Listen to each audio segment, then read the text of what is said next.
ছোট ভাই, কে অবস্থা তোমার? ভালো। তোমার দেশের বাড়ি কোথায়? খুলনা কয়রা। তোমার নাম কি?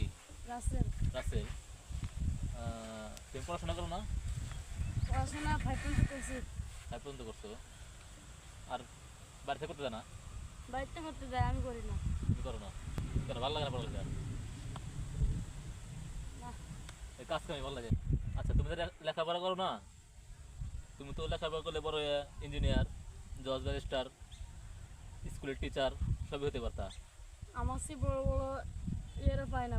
মানে বড় লোকের ছেলেরা তারও চাকরি পায় না, আমরা গরিব লোকেরা চাকরি পাবো কেন? আচ্ছা ঠিক আছে, তাহলে ছোট ভাই তুমি যাও, পরে দেখাবো আবার। বস, অফিস থেকে 20 বার ফোন আইছে, জরুরি ফোন। তুই আগে ফোন রাখ।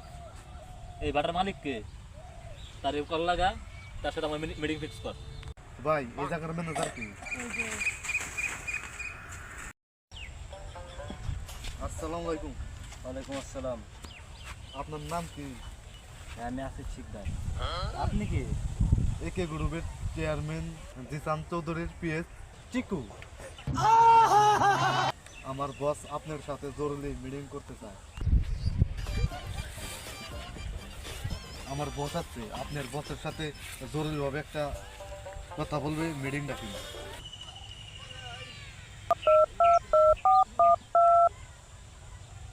হ্যালো বস, আপনার কি ফিরে আছেন? কে কে গ্রুপের চেয়ারম্যান জিসান চৌধুরী আপনার সাথে সাক্ষাতে আসছেন। আপনি প্লিজ দয়া করে একটু সাইডে আসেন।